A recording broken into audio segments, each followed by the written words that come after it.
I have now made it to the end of the list that I made of games from this jam that I wanted to check out. This is Touhou Turnabout Threads. Triple T.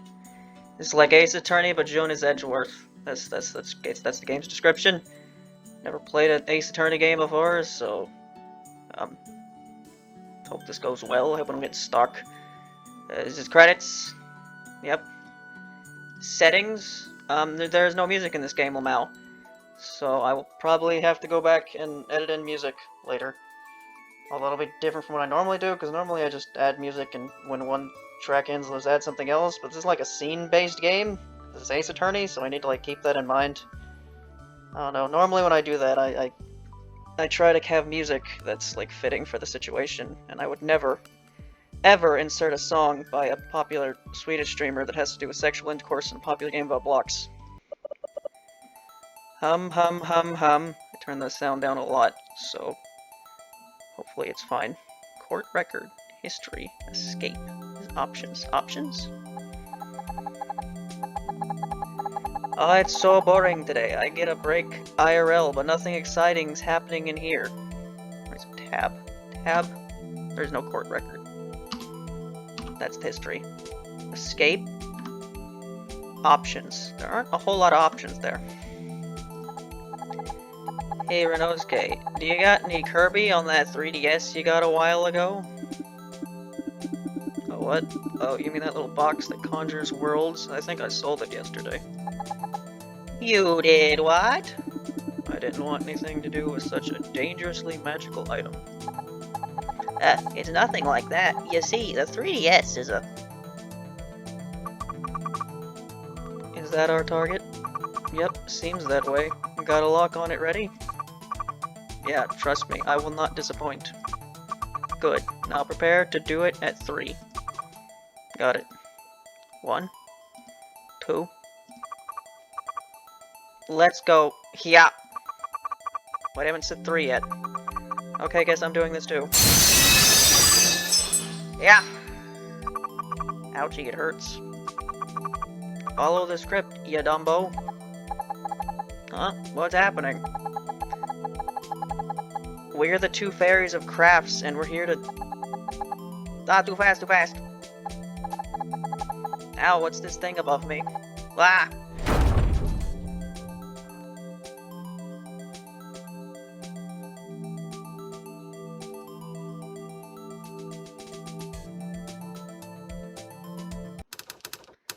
Season XXX, the 28th of October at 11 AM.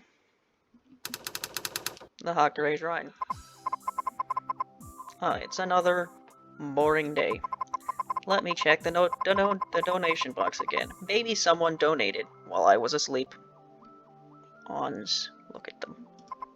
Nope, still only 7 coins, and all of them were from the drinks I sold to Sakia the other day. Sigh. Well, at least I haven't had to deal with any incidents for a while now. It's nice that it's been peaceful for a while. Maybe I can ditch cleaning for today and take a nap. That sounds like a plan. Now where did I put my... Reimu! Big emergency! Ow! Flew too fast. Marisa, you could have at least knocked... Marisa. Kirasame. Ordinary magician. Heh. Sorry, but I don't have any time here. Big trouble. If it's Patchley's familiars chasing you again, I'm not helping. It's your own problem. Nah, it's a proper incident this time, and a serious one. An incident? And I've just been getting used to the peace. What is it this time? Trouble in Yokai Mountain again? The animals from hell getting rowdy? If it's something straightforward where I can just fly and beat up someone without thinking, that'd be great. Investigation's always my least favorite part of incident solving. Nah, it's quite different, and a bit more complex than that. But what is it now? Spill it already. Well, Rinnosuke, you know him? The guy who's practically my only family nowadays. He's been accused of murder. Huh? That guy? Murdering someone? He doesn't look like he can kill a fairy. Not that anybody can, but I mean, you get my point. How did he get in trouble? Something feels wrong here.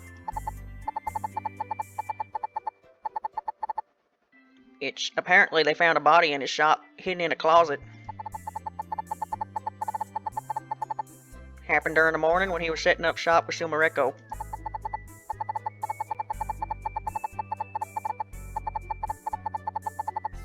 When it happened, Sumareko's scream attracted other witnesses, and now he's detained, seeing as he's the most likely culprit. Huh? How did the closet open then? I think if we went to the crime scene, it'd be easier to explain. But I know what's wrong. I feel it. Renault would never hurt a fly.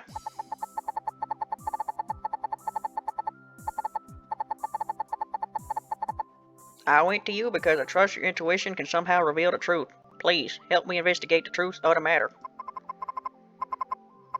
Get a hold of yourself, Marisa. There is definitely an explanation for this. Don't worry. I'll help you.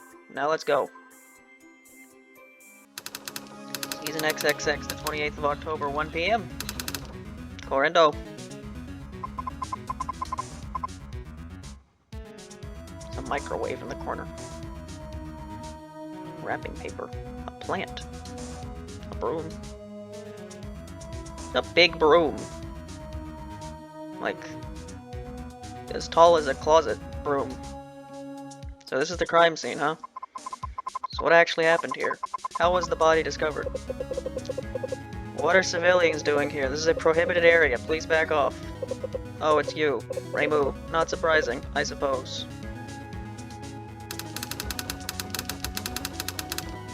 Kane Kamashirazawa. Half piece of knowledge and history. Kane, what are you doing? Don't do the Kane voice. I do the Marisa voice because it feels wrong not to, but everyone else I can just voice normally. Me, I should be asking the same thing of you. I'm heading the investigation of the murder of Tairo Mido, one of the head tailors of the Mido shop. What about you? I know Rinnosuke was yours and Marisa's friend, but this is a crime scene and not anyone can be let in. This is a highly delicate matter. That's exactly why I'm here. Rinnosuke couldn't have killed someone. Something's definitely fishy, and I'm here to prove it. I'm sorry, but this work should be left to professionals. You're just a... I won't hear that. I'm the Hakurei Shrine Maiden, and my job is to solve incidents, including this one. Your job is to solve incidents related to yokai. No, I'm pretty sure her job is to resolve all incidents. And from what I know of you, your way of investigating incidents consists of blindly flying around until you luckily find someone who happens to be related to it. But I'm afraid that kind of investigation does not work here. You're wrong. You're wrong, Kane. I know how airheaded Reimu can be at times, but her intuition is next to nothing.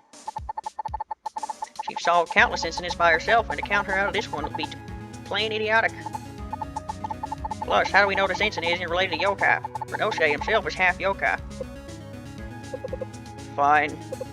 I'll let you do your own investigation if you want, but do not meddle with the crime scene. If you do, I will count you out of any and all incidents occurring in the human village in the future. Your Hakurei Shrine Maiden roll despite. You'll refer to me if you want to try anything. Do you understand? Thank you, Kane. I promise you that I will unravel the truth of this. Do keep in mind that you shouldn't let your emotions cloud your judgment. Rinnosuke might be your friend, but if he turns out to be guilty, I trust that you should accept that. Let's go, Marisa. We'll prove Rinnosuke is innocent together. So Kane, will you help tell us about the investigation then? Sure, I'll disclose to you what's public so far. Great, I want to ask a few questions then. Firstly, can you tell me the details of events of what happened? How much have you been told by Marisa already? Only that the victim's body was found in a closet in the morning, which opened somehow. Yes, firstly, look at this map to get a clearer look at the layout of the shop before the incident occurred. I've obtained evidence. And at approximately 8 a.m., 30 minutes before Korindo would usually open, Rinnosuke and his assistant Sumireko were preparing the items in the shop for display and generally cleaning the shop. Suddenly, however, a duo of fairies broke into the shop. They wanted to cause mischief and pulled a prank by messing the place around, and eventually the closet fell over one of them. That fairy broke the door of the closet as it tried pushing the closet off, but when the closet door was open, the body fell out. Someone heard the crash and went to check the shop, and when they did, they saw the body and screamed, calling to attention further witnesses.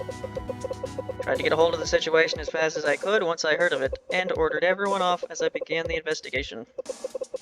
Those Tengu journalists were extremely annoying to drive off, though.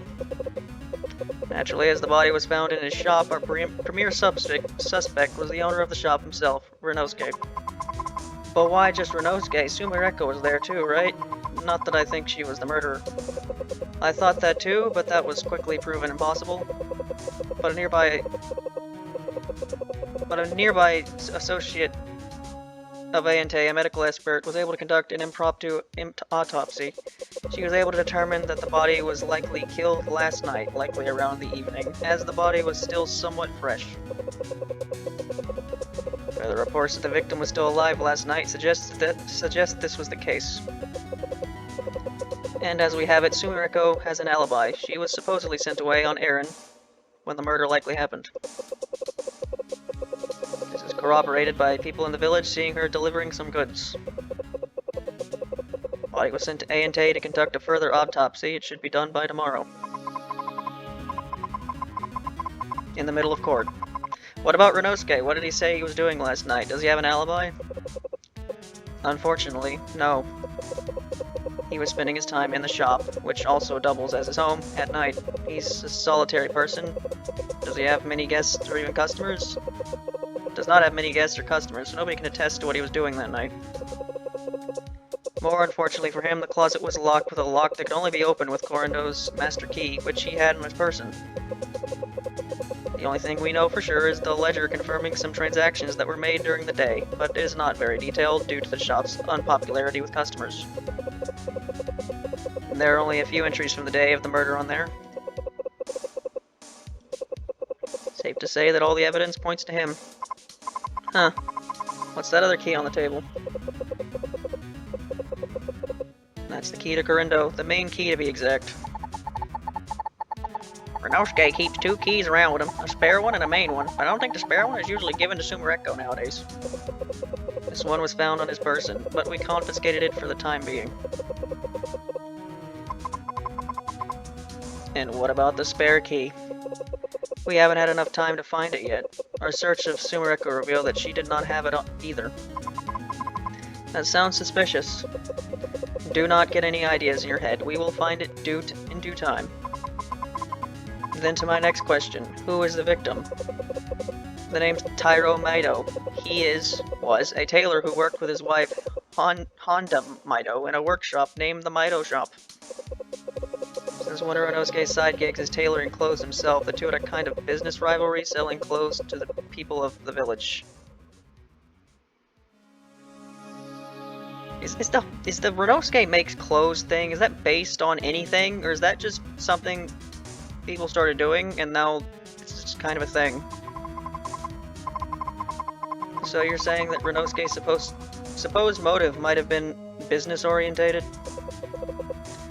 That's a possibility. Rinnosuke is more popular with the more enigmatic inhabitants of Gensokyo, the ones living outside the village.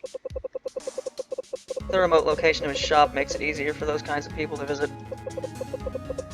But Tairo was by far more popular among the actual inhabitants of the village. It's said that he and his wife's tailoring is of exquisite quality. Some of Akiu's own robes were made by them. As for personally, Rinnosuke claims that he didn't know the man much beyond a simple acquaintance. Said that Tairo sometimes even comes to his shop to buy some of Korindo's outside world curiosities. Doesn't seem like there was much of a motive for this, then.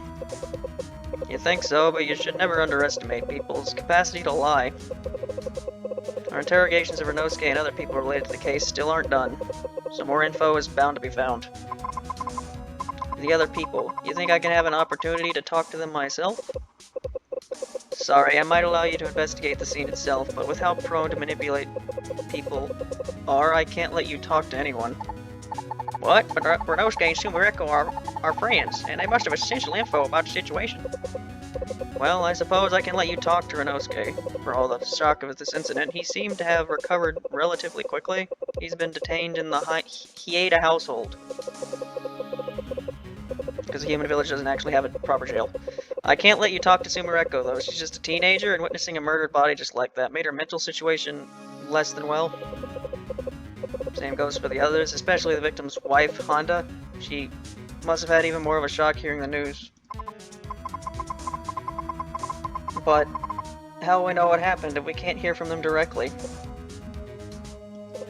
And I suppose I can let you know this as well. Rinnosuke will be tried in the Hieda court to ascertain the truth of his crime. There's a Hieda court. The Hieda court? If a case goes into that court, that means it's as good as over. Almost all suspects going into it are branded guilty. Do you really think the case is that clear and cut, for God's sake? Well, if you'd like to try your luck, you can try acting as the defense for him.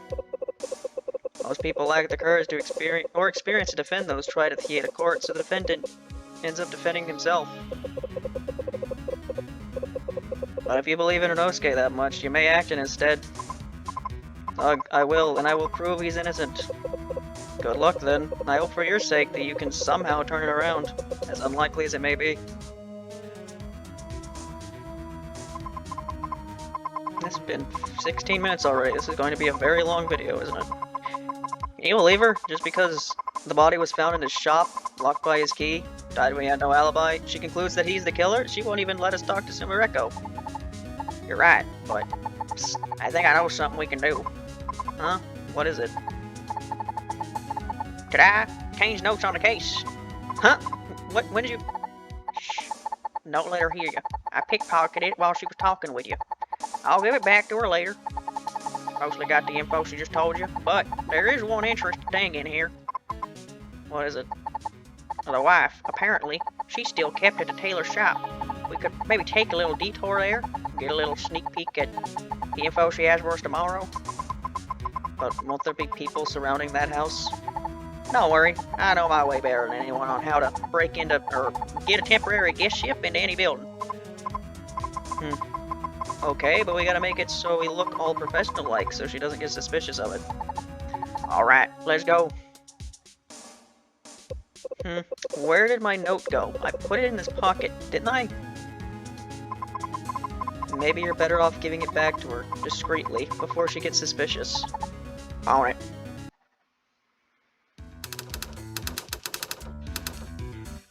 The same day, 2 p.m. The Miedo house. It's almost terrifying how easy you can make breaking into people's houses look like, Marisa. Never underestimate a magician who daily risks her life to borrow books. This is their house/shop, right? It's a lot more simple than I thought. Still, very pretty fabric around. Let's find this Miedo lady. What's her name again? Honda? Anyway, I made these look like guard badges for us to pretend to be working alongside Cade for the case. That way, she won't be getting suspicious of us. Uh-huh, good thinking, but why do they look so... crumpled up? Shush, there she is. Hey-o, how you doing, lady? We're with the investigating team for your husband's murder, and we're here to ask you a few questions. Honda Miedo, exquisite handcrafting tailor. Investigating? I thought you already asked questions. Yeah, we're here to confirm more stuff, so if you could kindly repeat your statements that you had already made to others so we can find your husband's killer. Not much of a talker, is she? Sniff, sniff. Wah. Where do I even begin? My beloved Tyro, so young for this world, taken from me so soon. I cannot bear it. Why did it have to be him? He... Stop. Hey, calm down. It's fine. Just breathe slowly. We are sorry about your husband's death, which is why we're doing our best to know the facts of the matter. If you want his killer to face justice, please tell us all you know. Okay. What do you want to ask about? There are lots of things to say about my hubby. You'll need to be more specific. Otherwise, my answers will be either too long or too general and unhelpful. First, what did you and your husband do last night, before his murder? Yesterday was a weekend for us, so there was not a lot of business around. So we just began finishing work on commissions left from the prior week. Well, it got late into the day. My husband went out once to get some groceries. All was well. But sometime in the evening, we got into an argument. Me and my husband? Argument? What kind was it? I would prefer not to say. It's a personal matter. But I assure you it's not something related to the case. Is it that personal? I guess we won't. Oh, household drama? That sounds very mighty interesting. As detectives of the case, we would have to ask you to give us all the details. Ow! Marisa, please be more sensitive and respect the victim's family. We are not just doing mere gossip. Sorry. Anyway, what happened next? My husband stormed out of the house. He needed to cool off some steam, I think. Just kept at my work to keep my mind busy. I couldn't handle making my husband mad. And well, as it turns out, that was the last time I saw my husband. I waited for him all night, but he never came back. Next thing I heard in the morning, some commotion there was at Corindo, and I saw them take a covered body away from the store. And that body would be... Why would anyone do such a thing to my poor, beautiful husband? 1,000, a million curses upon the murderer. Speaking of, do you think Rinnosuke is the actual murderer? I know he was a business rival. What can you tell us about the relationship between Mr. Mito and Rinnosuke? Oh, that young man, I'm not sure if he is the murderer or not. I can only hope that whatever the investigation concludes with is correct. Mr. Morichika himself is a respectable man. He didn't seem the type to kill someone. You may think that they are business rivals, but that's not the case at all. In fact, my husband was even a regular patron of Corindo. Shop had a lot of rare materials accessible only from the outside world, many fabrics and silk, and so my husband loved to get the latest things that appeared there. Of course, I didn't think that getting the latest outside world material was important, and I think our locally made silk is perfectly fine. My husband insisted, despite how expensive it sometimes got. Oh, so you're saying that your husband and Rinnosuke were actually quite close? I can't actually say on the personal level, given I never saw any of their conversations. Taira himself never talked much about Rinnosuke, only about the latest supplies he brought. So who knows, maybe they somehow got some kind of grudge along the way that he'd hid from me? Could it be possible? I need to ask Rinnosuke directly about the relationship then. Have obtained a statement. Thank you very much, Miss Honda. Your info was extremely helpful there. Happy to be of assistance to the investigation in any way I can. Whoever you catch as the culprit, I hope you give them the heaviest sentence you can. Yeah, goodbye, miss. On the same day, 3 p.m. Human Village cells. Who's here to visit me now? Oh, it's you two. Finally, some friendly faces around here. Rinnosuke Morichika, store owner of Corindo. Everybody's looking at me like I've killed someone. Frankly, it's unpleasant. I think it's because they do think you killed someone. Sheesh, this place is dark. Don't they have any torches or anything to spare? Unfortunately, no. At least I can see decently in the dark due to my yokai ancestry. Anyway, I assume you already know why I'm here, right? Yep, we heard the news that you were suspected of murder and came by as quick as we could. Don't worry, Renault, we're gonna get you out of here. Please, I'd like to not have prison break on my list of crimes as well. Just murder is enough. That wasn't what Marisa meant. At least I assume she wasn't. Of course, I didn't mean breaking Rinnosuke out of prison. Darn, guess that plan won't be accepted. We're actually here to get you out in a different way. We're gonna defend you and prove your innocence to the people of the village. Oh, how will that work? Supposedly, they're going to implement a court system to test your crime. The Hieda courts. As far as I know, Gensokyo was sealed off right before modern courts were introduced to Japan. Is that historically accurate to the time period? I don't know. But there were some attempts to implement something like them long ago. They fell off after the death of the last Hieda reincarnation, though. Yanaki wants to re-establish it. I see, but are you up to the task? Yeah, I think. We came here to ask you questions so we can know more about the case. If you're innocent, and I know you're innocent, then we'll find the truth that will get you free. I see. I appreciate your belief in me. Very well then, what do you want to ask? Well, firstly, what is your relation to the victim? Sorry. Mr. Miyaido? Well, I haven't really had much conversation with him. He was a nice enough fellow, I suppose, also one of the more frequent customers to my shop. His wife said the same thing. She said he brought luxury tailoring materials, right? That's right. If I had to find one thing about the man, it's that the quality of his work was supreme, so I was glad to assist in the creation of his crafts. And can you tell us what you know of what happened yesterday? Gladly, except I don't actually remember much of what happened yesterday. Huh? Wait, what do you mean you don't remember? Well, first, I'll tell you what I do remember. The morning was pretty uneventful, just as usual. I got a minimal amount of customers, so I just tidied up the shop a bit and read some of my books. The first real event happened at about 6 p.m. Mr. Miyaido came to my shop that day to buy his usual supplies.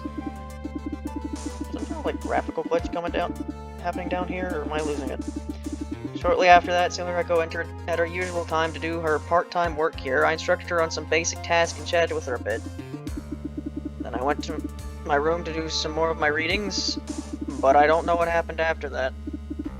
I was having headaches for most of the day, so at that point I must have dozed off asleep or something, because everything after at that point was blank to me.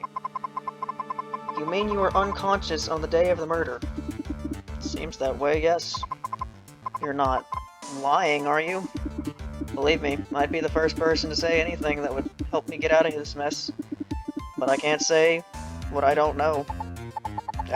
It's not helpless. Why did you have to sleep through it? If you slept through the murder, do you think then someone must have used that opportunity to plant the body in your shop? That's what my intuition tells me. There's a possibility. Guess we'll just have to try that angle at court then. We'll do our best, I promise. Don't worry, Renault. Reimu's intuition is unmatched. If she feels something instinctively, then she must be correct. I thank you for troubling yourself so much for my sake. Don't mention it. I still owe you a lot of things. I mean, that you'll pay back something is certainly a rare thing. Well, we must be going now. I think we've investigated all we can. Can only hope that we can somehow prove Rinnosuke's innocence. We will. The next day, 10 a.m.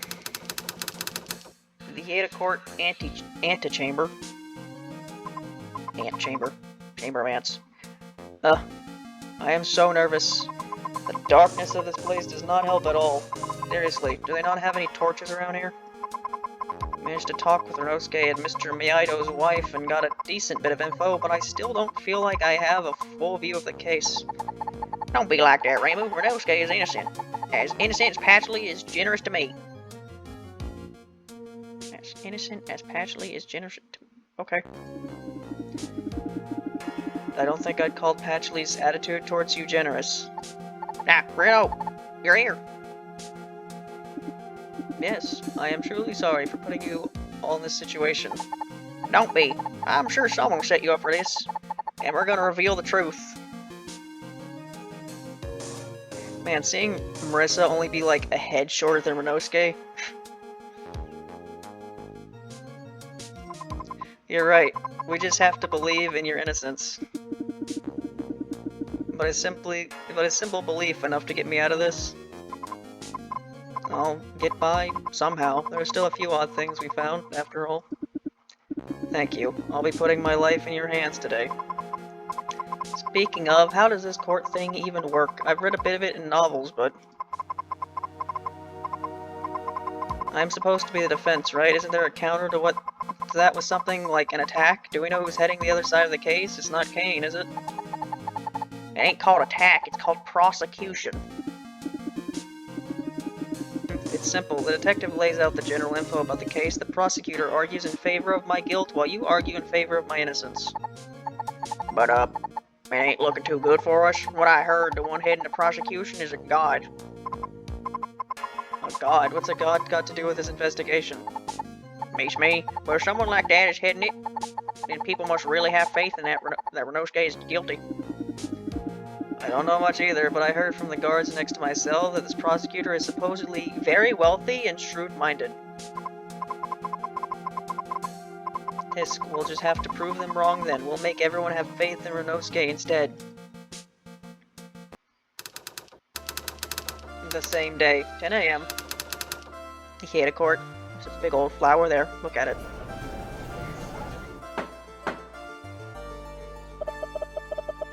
Aku is the judge, jury, and executioner. Court is now in session for the trial of Rinnosuke Morichika. Heda no Aku, 9th reincarnation of Mieri. This serves as the 67th hearing of the Heda Court since its inception, and the first one in over 80 years, since my last reincarnation. Truly historical moment. As such, everything in this court will be written down into the Gensokyo Chronicles. Are both sides ready? The defense is ready, Your Honor. The majestic prosecution is ready, Your Honor. Joon Yorogami, the impulsive, disasterful, or distasteful for some reason, prosecution. When I heard the prosecution was a god, I didn't expect it to be the pestilence god. Oh ho ho, so the Hakuri Shrine maiden herself wishes to put up a defense against the shabby murder of a man? What's wrong? Speechless at my fabulousness, my godly attire, perhaps even my luxurious aura. Like your unimaginable chatterbox of a mouth. Do you even know anything about the law to be doing this job? Of course I do. I studied the law much to be able to make to make legitimate business ventures in the past. She may look ridiculous, but don't let your guard down, Reimu. Joon has a way with words that can very well convince people of her schemes. Ahem. Your opening statement, please, Miss Yorogami. Ah, of course, Your Magnificent Honor. I do not dare to delay you. The victim of our case is one Tairo Maido. He was the head of the Miyaido shop, a tailor shop that sold high-quality clothing to the denizens of the human village. I recognize him. Some of the robes I wear during ceremonies were tailored by that place. It's a big shame he had to die. The exquisite quality that he had was second to none in the village. Of course, compared to the quality of my clothing, which were handcrafted and shipped over from the finest tailors from the exotic countries of the outside world, his tailoring was of but a middling quality. But I digress. His body was found dead last morning in the shop owned by our chief defendant over there, Corindo. This points clearly to the obvious and undeniable fact that none else is the murderer. Because the body was found in his place does not mean that he was the killer. It could have been placed there to incriminate him.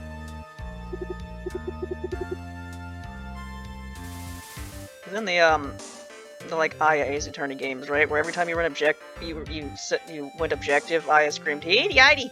or something. Oh, what a weak argument. It seems your understatement of the case is minimal, so let me enlighten your good-for-nothing other than fighting shrine maiden brain. I call upon the stand my first witness. The witness? Yes, she's the detective heading the case, and I believe her findings will show the court that without a shadow of a doubt, the culprit is clearly that frail man named Rinnosuke. What is with it always being Rinnosuke in these cases? I think it was the first case in the Aya game where it was Rinnosuke, right? And I think was that one something Spirit Agency, the one with your Yomu? Wasn't also Rinnosuke the first one? Here she comes. I can't believe Kane would accept working with such a lame prosecutor. At least he's a lot more reasonable than Joon. Very well, the court orders the first witness, Kane Kamashirozawa, into the stand. State your name and occupation, witness. Ain Kamishiro-sara. I mainly work as a teacher in the village's temple school, help in keeping the history of the village. Also take over most of the shrine duties in the village, since a certain shrine maiden is too lazy to do them herself. Why do I feel like the burden of countless stacked papers is on me? Ah, yes, Miss Kamishiro-sara, your help in writing the Gensokyo Chronicles is invaluable. I know no one as dependable as you. I appreciate the compliment, Your Honor, but it's only my duty. Due to my familiarity with the village and its inhabitants, especially the ones related to yokai like Rinnosuke, I was assigned as the main detective of the case. As you can see, Kane is a very wonderful individual. Our conclusion in this case wouldn't have been if it wasn't for her. I see. Very well then. Miss Kamishiro-sara, please present your testimony. I already heard most of it, but it still leaves a bad feeling in my stomach now that we have to listen to it on official record. Witness Testimony 1. The facts of the case. As you already know, the victim of the case is one Tairo Miyaido, the owner of a tailor shop called Miyaido Shop. According to the autopsy report, he was killed at night, the day before the body was discovered, and the cause of death is a stab wound that pierced his heart. However, his body contains many other stab wounds. 28 stab wounds in total, all of which pierced holes throughout it.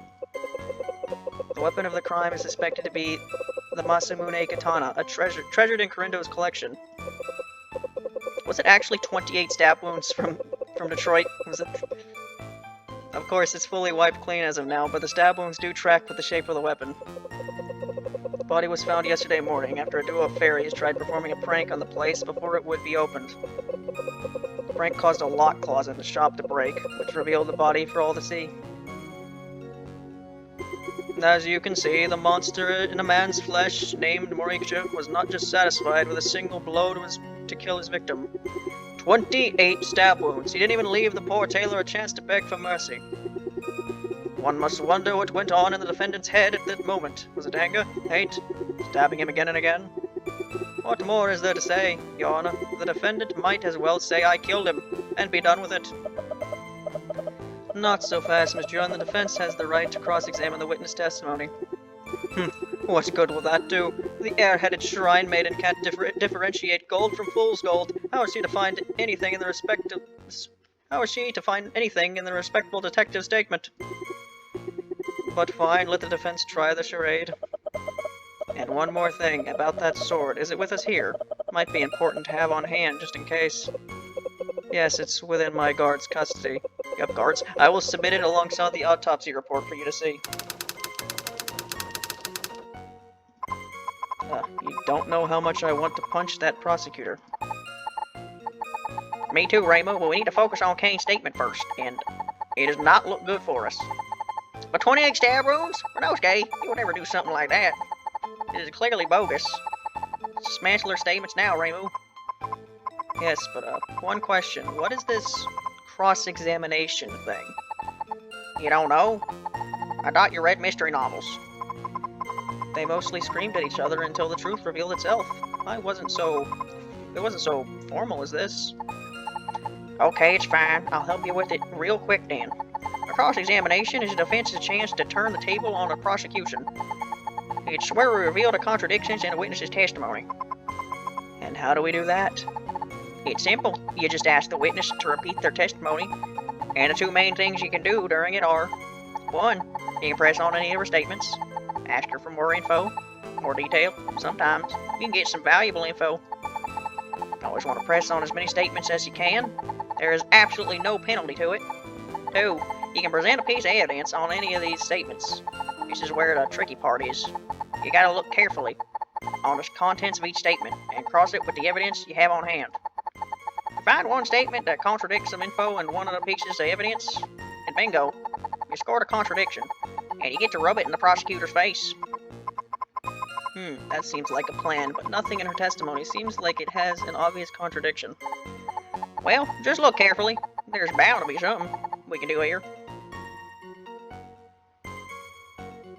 I turned down the sound effects a lot, so I really hope that the talking sound effects are going across the microphone, because holy shit does it piss me off when that happens. Cross-examination 1. basically ruined Gensokyo Odyssey, just the entire series. The facts of the case. As you already know, the victim of the case is one Tairo Miyaido, the owner of a tailor. I don't need to read this again. Q? Q, okay. Okay, back. And that loops around.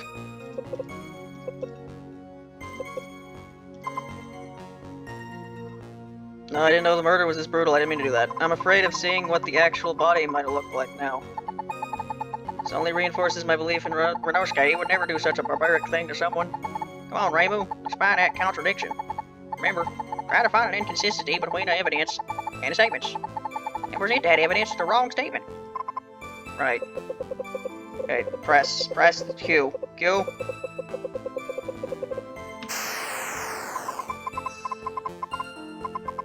You told us he was a well-known tailor. Did he have any enemies? Anyone who might hold a grudge?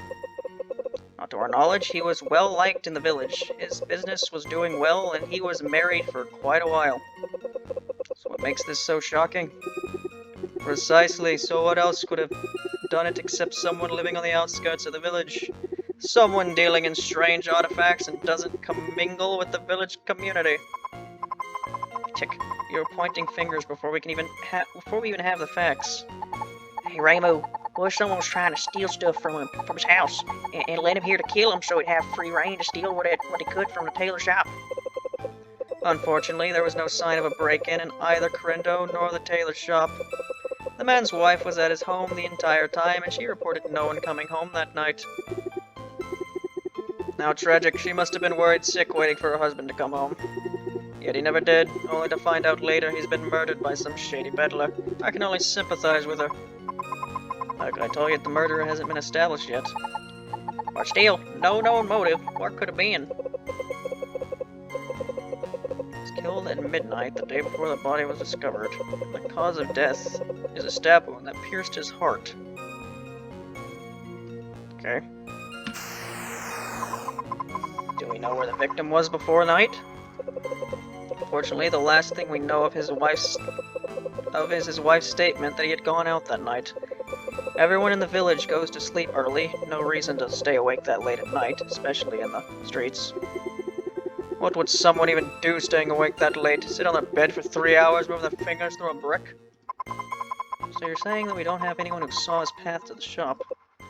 Yes, but considering where his body was at, we can assume where his final destination was. Nah, if only we could track his location through the night. Wouldn't that be an invasion of privacy? Who would even bother enough to track every single person at all times?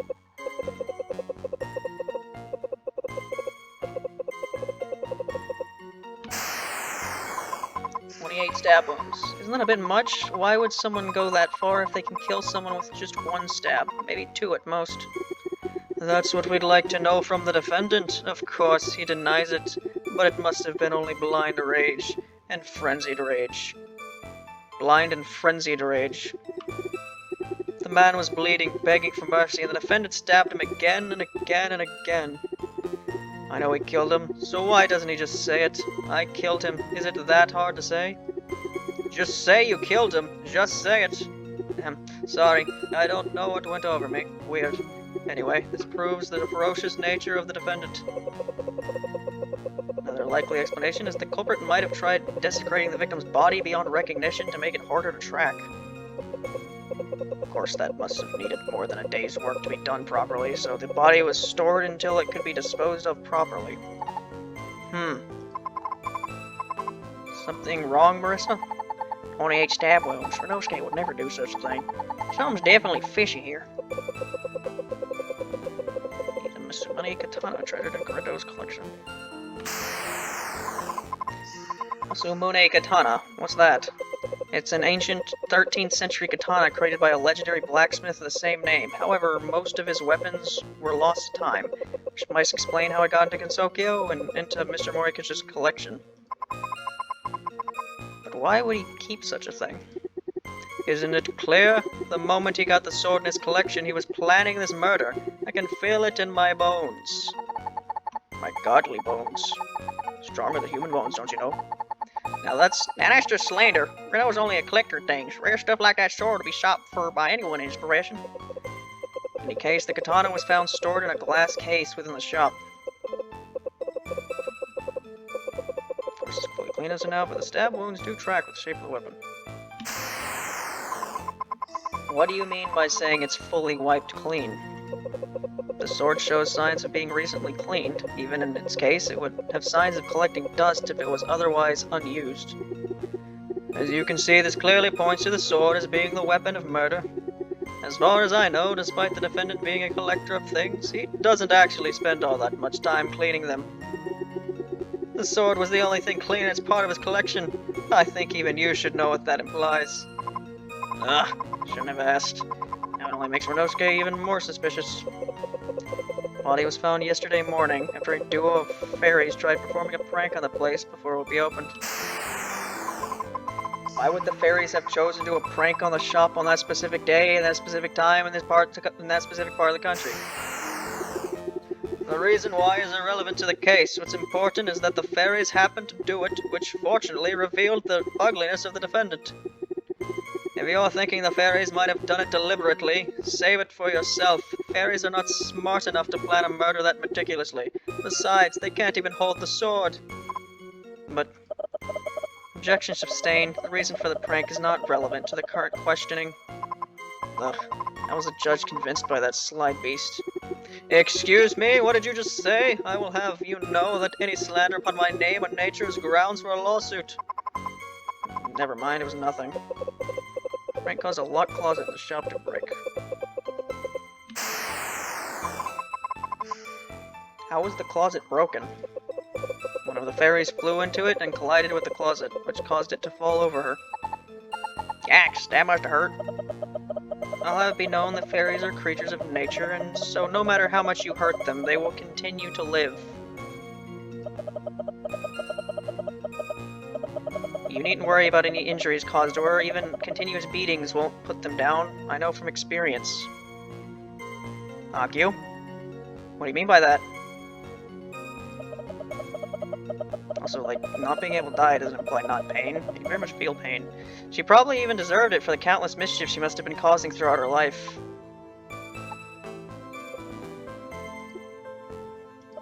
What? I am simply stating objective facts about fairies.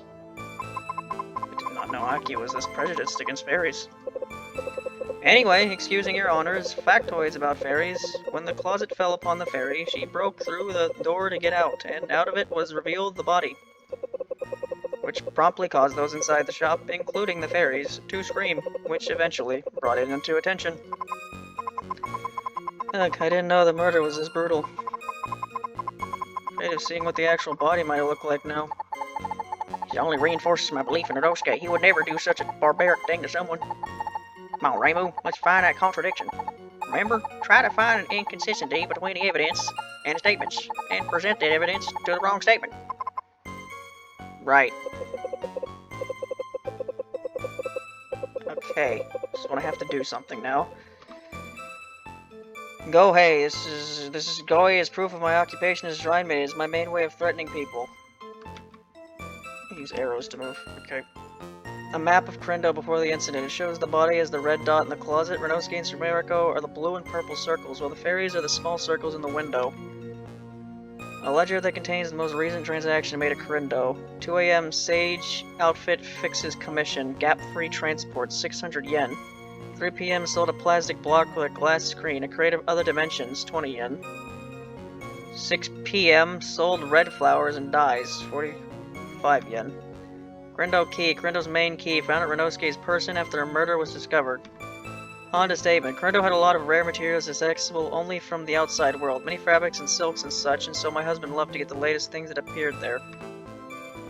Autopsy report. Time of death, 28th of October, between 6 and 10 PM. Cause of death, stab wound piercing the heart with a sharp weapon, but not the entire body. 27 other stab wounds piercing the entire body from different angles, for a total of 28 stab wounds on the body. Ancient katana in Rinnosuke's collection. The stab wounds on the victim's body track the shape of the blade. Switch? What do you mean switch? Oh. Marisa Kurosame, an ordinary magician who lives in the Forest of Magic. My best friend. She shares a close connection with Rinnosuke from childhood. A half-human who turns into a yokai at full moons, works as a teacher and as the human village's protector. Human who worked as the tailor of the Miyaido shop, husband of the victim, Tairo Miyaido. Half-human, half-yokai hybrid, who knows the antique shop known as Corinto, the defendant of this case. The head of the Heidia household within the human village, the ninth reincarnation of the child of Miyari. She chronicles the history of Gensokyo and has a perfect photographic memory. As long as she makes sure to put her hands in front of her face and do a little clicking motion with her hands, and she remembers the scene perfectly. Junior Origami, a pestilence god with no remorse, an impulsive and prideful spincraft who can never seem to maintain her wealth, frightfully skilled at initiating scams. Okay. I don't exactly know what to do, if I'm right. Killed at midnight. According to the opposite, so was killed at midnight.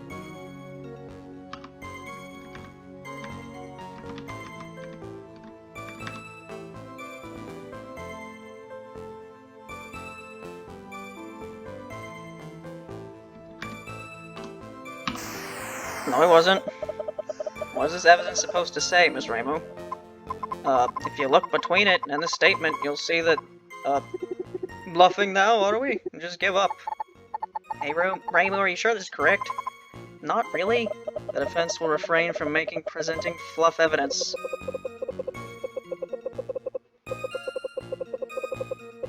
Did I read that wrong? Time of death, 28th of October, between 6 and 10 p.m. According to the autopsy report, he was killed at midnight. It's not what it says.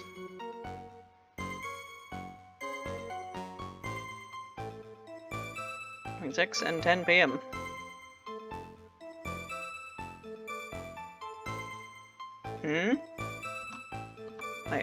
What? Okay then. Either stab him,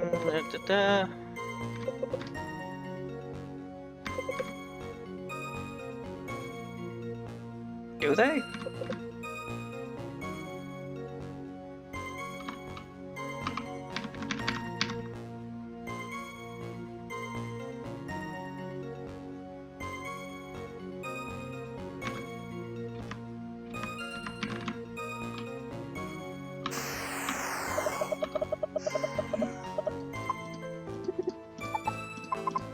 Well, good thing there isn't a penalty system.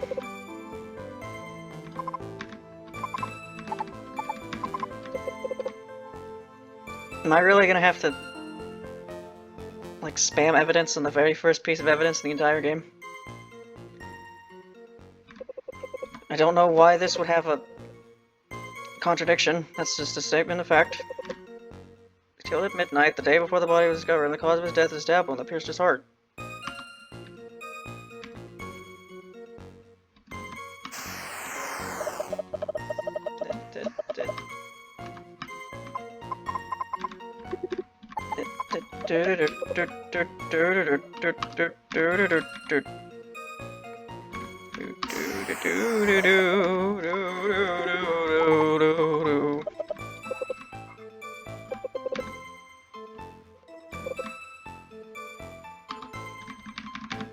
Okay.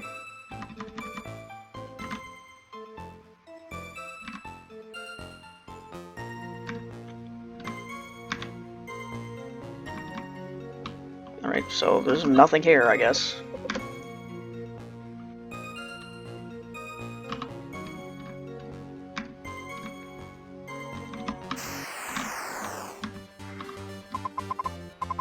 This is right, isn't it? I hope this doesn't screw me over. I'm feeling so much adrenaline right now, like I'm ready to shoot a bunch of fact Donmaku on the prosecutor. Alright, now that I know that bright arrow progresses the dialogue, I no longer need the mouse on the screen. Defense, you have a point to make? Yeah, I do. Miss Kane, you just stated that all the wounds pierced completely through the body, correct? That is what the initial report indicated, yes. All 28 of them. What does this accomplish? Do you wish to further reinforce your defendant's brutal character? Would you please take a closer look at the autopsy report? The cause of death, more specifically. Cause of death, stab wound piercing the heart with a sharp weapon, but not the entire body. Oh. As you can see, although the body was, indeed, likely stabbed with the sword multiple times, the one wound, which is stated to have killed the man, the one piercing his heart, is different. From this, I posit that the actual 28th killing wound and the wounds with the sword are different. You seriously... Now, why would Rinnosuke stab the victim one time through the heart to kill him, then stab him 27 more times with a different weapon? The prosecution wants you to believe both were from the same attack. It just doesn't make any sense. This proves one thing. The killing blow was made through a different event from the other stab wounds. Dare I say, it was made with an entirely different weapon, even. The entire thing is a clear setup. There is no way. No way that you are this stupid. Wahaha. What? You think a simple thing like that changes the facts? Of course, it's known the killing wound was different. Miss Kane was simply simplifying her testimony for us, since it isn't an important fact to distinguish. I actually didn't notice. There is one simple explanation for this supposed contradiction. Desecration. You see, the stab that killed the victim was calculated. The defendant must have planned it carefully so that the man would be killed in one thrust of the sword. But of course, he was unprepared for the action of actually killing someone, so once the blow was dealt, he panicked. And seeing the blood on his hands, he must have loathed the sight of his crime in front of him. But if someone discovers the body, recognizes who he is, connects him to me. And so he went on the arduous effort of trying to cut the body into different pieces. Of course, just a simple stab and actually cutting a body are too different, especially for an amateur, and it proved too much. So after many failed attempts at cutting the body into pieces with the sword, he decided instead to hide the body in his own closet so he can try cutting it later. This is proven by the fact that the stab wound on the heart is more narrow and precise than the other wounds, yet the other wounds very clearly line up with the sword. And you can very easily make it a more narrow one, like the one in his heart with it. So, does that answer your question? How? I see. So the difference in the way the stab wounds were made points to a way of trying to dispose of the body. Very gruesome. Do you have anything further to add to the case, Miss Joon? Yes, now that we have established the method of murder, there is one more pressing issue to explain. The motive. It might seem simple at first glance, but I think a more thorough look into it will reveal more info about our honorable defendant. Miss Kane, would you please tell us? Yes? This isn't bad already. Get even more up her sleeve. Witness testimony 2. The motive. Our investigation into the business dealing of the defendant and victim revealed a clear business rivalry. The Miyado shop was the premier tailor in the human village. His work was in high demand, including even high-profile customers like Yedanoaku. Rinnosuke Morishika's business, in comparison, was more niche and dealt with yokai and other outsiders to the human village. But these kinds of customers were way more infrequent than humans. He struggled to gain a financial foothold on the human village market. New testimony of people witnessing Tyro flaunting his success in public prior to his death. The prosecution's theory is that this led to a jealousy from the part of the defendant, which festered into deep-seated resentment. Rinnosuke saw an opportunity to get rid of a competitor who offered him no value, and in a fit of rage took it. And that's the motive? It's way too flimsy of an argument. Completely contradicts the defendant's character. You'll have to try better than that, Miss Shrine Maiden. Everyone can easily hide their true character from others, even their closest friends. You should really put aside your emotional judgment and focus on the facts. Mr. Tyro was a clear competitor in Rinnosuke, and as such was a clear target for elimination. The prosecution is right, defense. You'll have to prove during the cross-examination how this motive doesn't work. Ugh, how does anybody make any sense of this? How are we supposed to prove that someone doesn't hate another person? 73 degrees when I started this. How hot is it now? It's still 73 degrees. Yeah, I turned my fan off because, you know, no volume. The last thing I want to deal with is fan noises for like 2.5 hours, which is how this is long as this is going to be, at least, apparently. How does anyone make sense of this? How are we supposed to prove that someone doesn't hate another person? Perhaps thinking outside the box might help a bit. Let's just try and see where the cross-examination gets us first.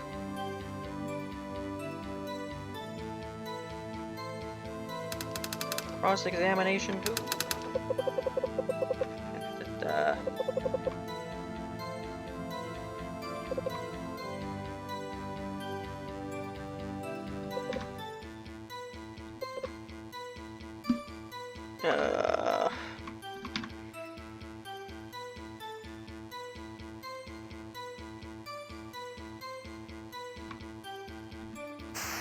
That's not what I meant to do. Fortunately, I have to disagree with the prosecutor's theory there. Claim the defense motive came from business competition, but that would not be further from the truth. Did I accidentally do it right? As it even turns out, killing the victim would have been actively detrimental to our defendant. And how is that the case? Simply put, the victim was an active customer of the defendant. Rinnosuke wasn't just a tailor only, he was a peddler of all kinds of rare goods imported from the outside world. And of these goods included many rare materials used for sewing clothes, fabric, and silks, and the like. As such, he worked as a supplier to the other tailors of the human village, including Mr. Miyaido's own shop. The victim regularly went to Karindo to buy supplies for his own tailor shop. This was told to us by the defendant himself, and corroborated by none other than the victim's wife herself. Wait, a statement from the victim's wife? How did you... The house was guarded. Don't think about it too hard. The point is, why would the defendant kill such an active customer of his? Even if Mr. Miyaido's own business overshadowed that of Rinnosuke's, the thriving of Miyaido's business was actively beneficial to that of Karindo, since it meant more sales of his raw goods. Make a good point, Reimu. Why would the defendant kill someone who was actively purchasing from him? Ergo, your constructed motive for my client is complete and utter fantasy, sold with nothing but lies. Way go, Reimu. Now you got her completely speechless. Tisk, such a simpleton you are. You think this is new info to us? Of course. We already took this into account, and further investigated the transactions made between the victim and the defendant. Our theory for the motive wasn't even fully done, actually. That was just one part of it. But now, you gave us an opportunity to get into the crux of the matter. What do you mean? Miss Kane, would you do the honors? Yes? Witness testimony 3. The real motive. Mr. Reimu is correct that the defendant and victim did indeed have a transactional relationship. Further investigation revealed a deeper tension. Looking into the papers, Karindo revealed that Mr. Miyaido was buying highly exotic and expensive materials to maintain the high quality of his work. However, that dedication came at a cost. Mr. Miyaido was highly in debt to Mr. Morichika. The man was highly overdue on his debt. This, in addition to the lower customer pool of Karindo due to the Miyaido shop's existence, is what we believe is the motive for the murder. Rinnosuke is very well known for his history of working for the mob, where this is how they dealt with debts. During the day of the murder, the victim visited Karindo in order to procure another of his supplies. We believe that during this visit, the defendant may have demanded the debt he paid immediately. When the victim was unable to do so, that may have caused a fit of rage, which led to the death of the victim. Just bumped my headset there, wonder how loud that was. A debt? We never knew about that. It is the whole truth and a combination of both due debt and business competition. Your defendant thought it best to cut him down rather than rely on unreliant payment. What a sly way of framing events. Let's prove her wrong in the cross-examination. Cross-examination 3. The real motive.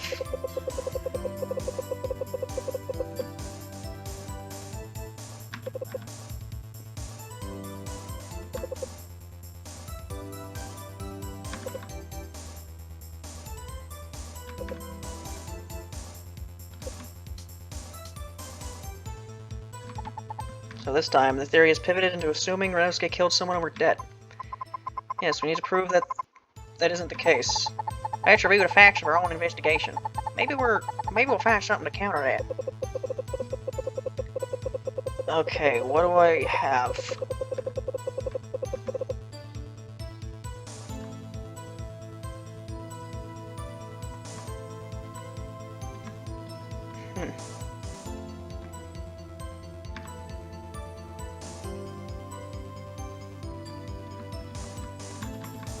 I don't even, like, You present people sometimes in Ace Attorney, but it has to be like very specific things, so I don't think I'd use that here. Eh.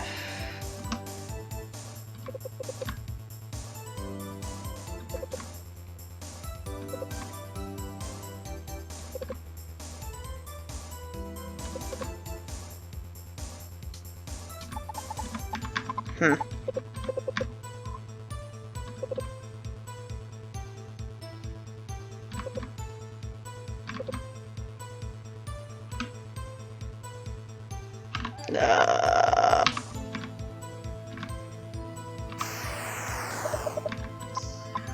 nope.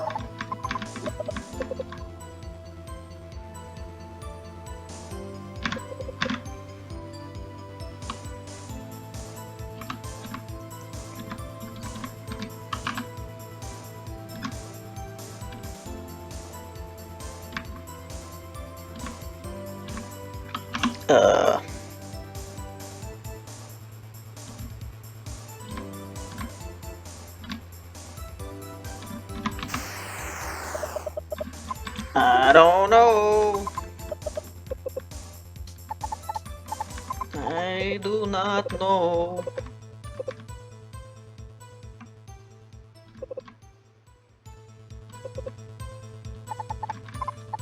Seems like it should be the last one.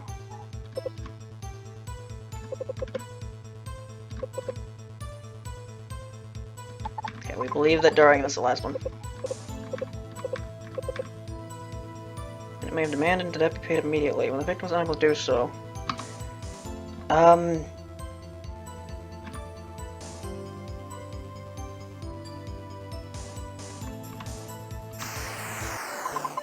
Remind me, when did the victim visit Corindo?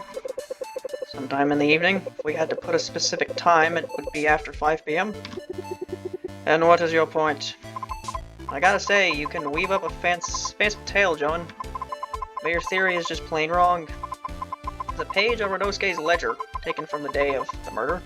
And what does it reveal? A clear, log transaction that Rinnosuke selling red flowers and dye at 6 p.m. Now who do we have visiting Corindo after 5 p.m. and what do they usually buy? That's right, none other than Mr. Miyagi himself. If he was really as poor as you might have said, then he wouldn't have been able to make his transaction. This page of the ledger reveals one thing. He was still able to buy materials from Corindo, and Rinnosuke himself would have accepted it. The defendant simply must have forged the entry. For what purpose would he have forged it? He killed the victim, as you might say. Wouldn't it be better to keep the ledger cleared and remove any evidence that he might have visited his shop at all? The defense makes a great point. It seems that at the day of the murder, the defendant still seemed to let the victim buy from him despite his debts. With this, the motive for the killing is moot. Our theory still holds. He could have simply logged the transaction, then afterwards began arguing about the debts, which led to the death. Stretch, and even you know it. Our defendant is fully in the clear. Yeah. Good job, Reimu. We finally scored a point. Tusk. I will admit our theory might be a little far-fetched, but it is simply the most likely explanation. The motive could have been something we still don't know of yet. But that still doesn't change the fact that the body was found in Corindo, the defendant's shop. Besides, I don't like that look. She still has something up her sleeve. If you think our thoughts for why Rinnosuke Morichika is the killer is only conjecture from the body's location, then I have bad news for you.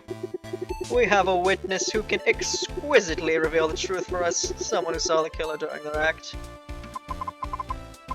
An actual witness? Who? Someone whose testimony will surely prove the killer is none other than her boss. Your Honor, I would request to call my next witness to the stand. Sumereko Sami. Sumereko? No way! Why would she testify against her boss? Very well. Is she here? Yes, Your Honor. She's sitting right outside the chamber. I will bring her over immediately.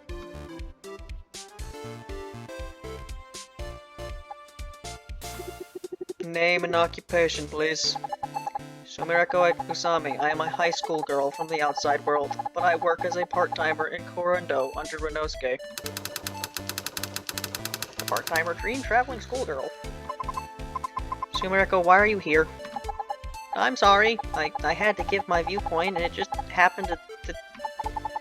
He couldn't lie, even if it would cover Rinnosuke. Such a matter of this.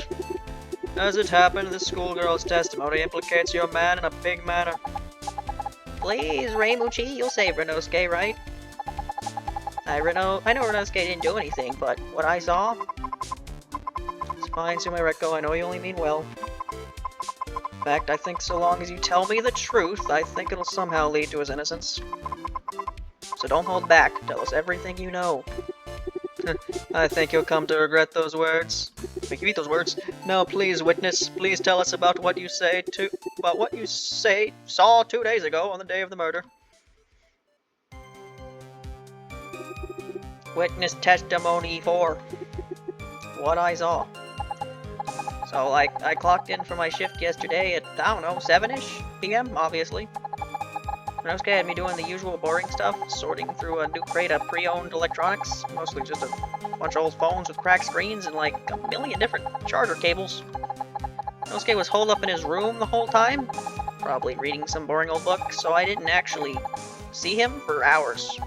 But then, at some point, I heard a knock on the door from the inside, and then Rinnosuke's voice was like, "Hey, Sumireko, I've got an errand for you, and can you leave the spare key on the table? I lost my main one."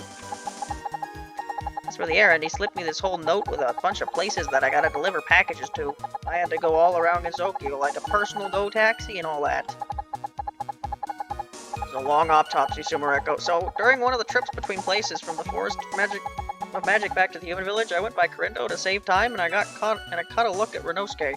He was holding some kind of large bag with him, hauling it to the shop. Initially, I thought it was some old forgotten thing from our place, like maybe a body pillow or some old 80s anime that everyone forgot about. Something too embarrassing to be seen with in daylight. But with the facts of that happened yesterday come to light and changing the vibes, well, I think anybody can assume what was actually in the bag. Witness, are you saying you saw the defendant holding a body bag? If that's true, then that's a big case against the defendant. Yes, it was something as big as his body, and we searched through the shop. There was nothing that large in all of Korindo. Well, except for the body in the closet. Are you serious? This is, What, you're going to doubt that little Psy girl over there? Even her mouth implicates the defendant, and there can be no more sure way to it. No, it must have been a misunderstanding. He couldn't have been that. Ready to give up already? Or should I buy you some wet paper to cry on instead? No, we won't give up. There has to be some way we can get out of this. Some explanation. The defense may now cross-examine the witness. Please, Reimu-chi, please tell me I'm wrong. I know you can do a good fact check on this. Just count on us, Sumireko. What I saw. 7-ish.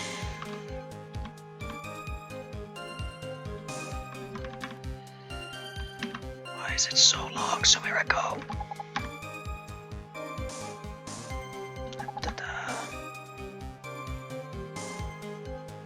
Actually see him for hours. That's not what I meant to do! Oh, I'm supposed to do this. I've forgotten to do this for like the past 2... You're supposed to, like, I've completely forgot about this. I've missed how much dialogue from forgetting to do this. You're supposed to, like, press every statement. Whoops! Hold up in his room. Does he usually do this? Yeah, he has this big bag collection of books from the outside world that he keeps like a treasure. Honestly, it would even make Susan on blush. I recognize lots of books, but also others seem to be knockoffs of real books. Like, I saw this novel called And Then There Were Bun by Agatha Christie, and the plot was basically a complete ripoff of a story from our world with a similar name. Like, seriously, Agatha Christie? They didn't even change the real author's first name, Agatha Christie. I would like the witness to stay on topic and not share her slanderous opinions on pieces of literature. He seems very particularly bad at that one. Okay, so point is, Rinnosuke was doing his usual readings inside. Okay, go to the first one.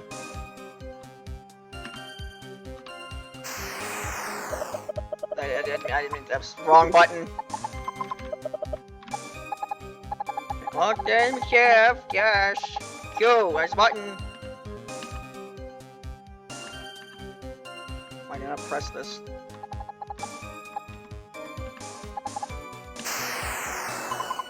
Electronics, phones, cables, what are those? It's not from the outside world. You can think of it as advanced mechs that fit in your pocket or in a box. Most of them were from the early 2000s, ancient retro stuff. Ancient? The 2000s were only 20 years ago. Is that really considered ancient? Don't talk about the passage of time, Reimu. Yeah, nowadays things have become forgotten even 6 months in, unless you keep working on staying relevant. The outside world sounds scary. Not for me. I bet I can become a consistently famous person in a heartbeat. Oh, good idea, Marisa. You can record videos of your heist and upload it to Touhou. We can frame it as true crime podcasts. I don't know what any of these words mean, but sounds fun! Ah, but they are not crimes, just advanced borrowing tricks. Got it. We make library borrowing life hacks. We'll make lots of money from monetizing that. Why was this the one that I had to remember I can press? Can that kind of content even be monetized? Hey, count me in too. I think I can pull up some of these life hacks of my own too. Oh, you too? We're going to turn Hifu plays into the most popular... Order! You may plan whatever this tube of yours after the court. Please focus on your testimony. Got it, Miss Judge. Yep. Read that one. And at some point I heard a knock. Rinnosuke actually lost his key? Of course, sometime in the scuffle he must have dropped it somewhere. Does he usually lose stuff? Yeah, he can be scatterbrained sometimes, so it's nothing unusual. So the errand, he slipped me this whole note. Where were you ordered to go? Let me see. The Forest of Magic, then to the Human Village, then to one of those Buddhist temples, then to the Scarlet Devil Mansion, then... Obviously a ploy to get her out of the way so we can hide the body. It couldn't be more obvious. What were you delivering? I don't know, it was like a bunch of overdue dangerous magical items or whatever. I remember, he even came to my house, brought me a weird ball that had the ability to be flashy or whatever. It was a disco ball. I thought it fit since you might like the lights it makes. But now that I think about it, I forgot you don't have electricity. Still, can't deny that it does look suspicious, Banana chips, magic back to the Human Village, went by Crindo to save time, and I caught a look at Rinnosuke. He was outside the shop. Yeah, but it was really dark, like way into the night, so I couldn't really see him that properly, but I could still make out the colors of his clothing and hair. And you didn't come to greet him or anything? Nah, I thought he was doing some important work, so I didn't bother him. Besides, I had my own errand to do. But what I did see of him... what pillow? It's basically a big human-sized pillow that has a drawing of a 2D girl on it, usually scantily dressed, and those who buy them do it to... Never mind, I don't need to know more. So let go. At least that's what I assumed Rinnosuke was going to do. Do you mean that he was holding up? What are you hesitating? It's obvious what it was, the body of the victim. The defendant killed his victim, tried disposing of it, and then when his assistant started working in the shop, he got her to go away so that he can continue his work unimpeded. Why was the body still in his closet if he intended to bury it? The task of digging a big enough hole was too laborious in such short notice. He didn't have enough time in the day to hide the body. So instead, he opted to hide the body temporarily, so that on the next day he would have the entire day to dispose of it. Unfortunately, that did not come to be, due to the lucky circumstance of our two fairies. Sometimes the childishness of them can be a boon. I can't lie, Reimu. With this testimony, the prosecutor's logic is sound. How do we explain Renault's suspicious behavior? I gotta find some kind of inconsistency in it. Maybe she saw something wrong, or could there be something else? Great.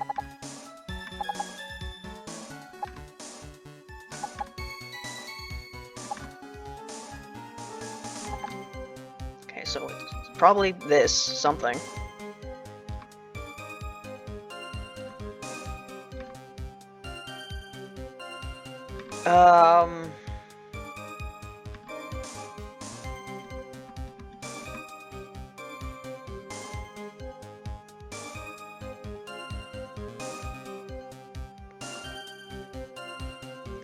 What?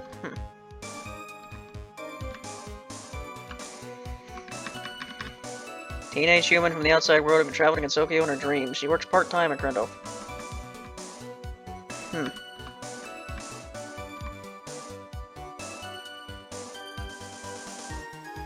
Krendo's main key. Found out Rinnosuke's person.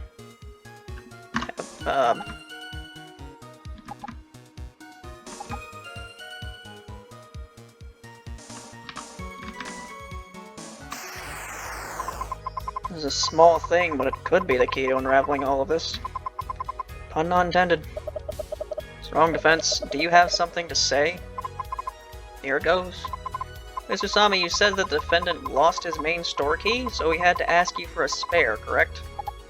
Yes, that is true. Yet it was mentioned in the investigation that the main key was found on Rinnosuke's person after his detainment. So what? You simply found the key later? What are you getting at? Yes, the main store key is there, but what my interest points to something else, something that was not found at the scene of the crime. Tell me, Joon, was the spare key ever found? No, it was not. Kane searched all over the area, and every nook and cranny in the buildings related to the case, but it was not found. And here lies my question. If Rinnosuke asked Sumireko for the spare key because he lost his main one, why is that the spare key is the one currently lost while the main one was on his person? Sumireko, you are sure about what you saw, right? I swear it. Rinnosuke did ask me for the spare key that I had. If Rinnosuke asked Sumireko for the spare key because he lost his main one, yet when he was detained he had the main key instead of the spare one, what could this mean? Could it be? It's a trivial inquiry. What does it matter if the spare key was lost? If the defendant had initially lost his main key, then why shouldn't he lose his spare one as well, after which he found his main key again? Or maybe even the defendant may have gotten blood on the key, so he hid it somewhere instead. There are many explanations. The defense is grasping at straws here. The whereabouts of a single key are trivial. The fact remains that...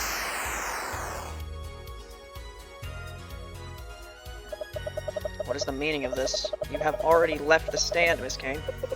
My apologies, Your Honor, but I must correct the court's understanding. The key was found. When?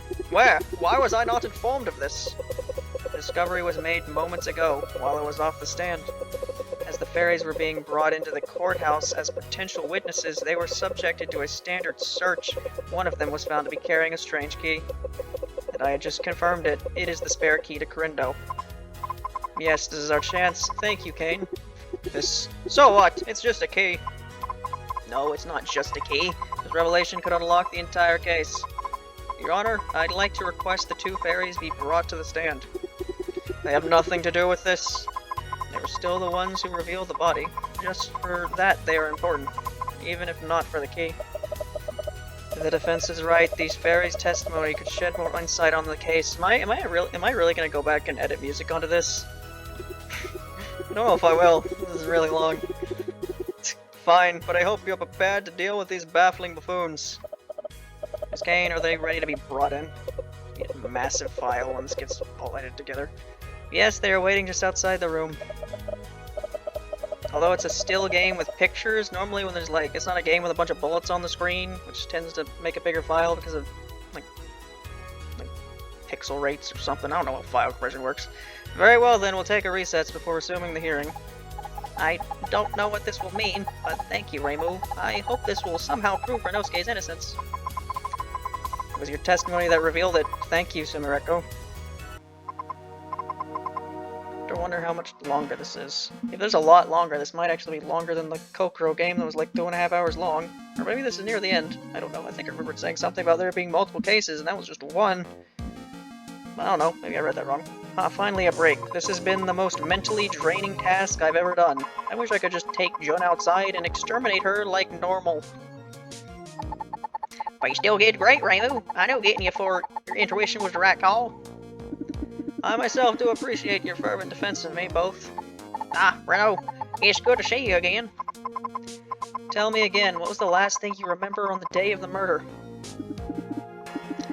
Like I told you, my memory is fuzzy around that point. The last thing I remember was being in my room, but... Ugh. Headaches? So by the time Sumerek was working, you were still there, but you don't remember anything about a key? No, I unfortunately don't. Then let me ask another question. Was your room's door locked on that day? My door? No, the only thing I lock is the entrance door as well as my cases. Why do you ask? I have an itch to what it is, but I think this next testimony might confirm it. Court will resume shortly. Defense, prosecution, please get ready. Well, I won't have time to explain it, but I promise you I will get you cleared. I'm counting on you.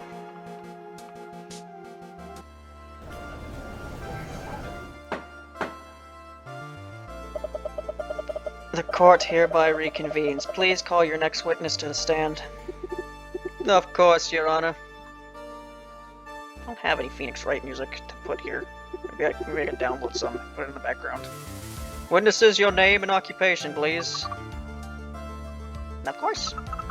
Silky Cotton, I do pranks and I can make stuff go soft. Silky Cotton, the soft wool fairy.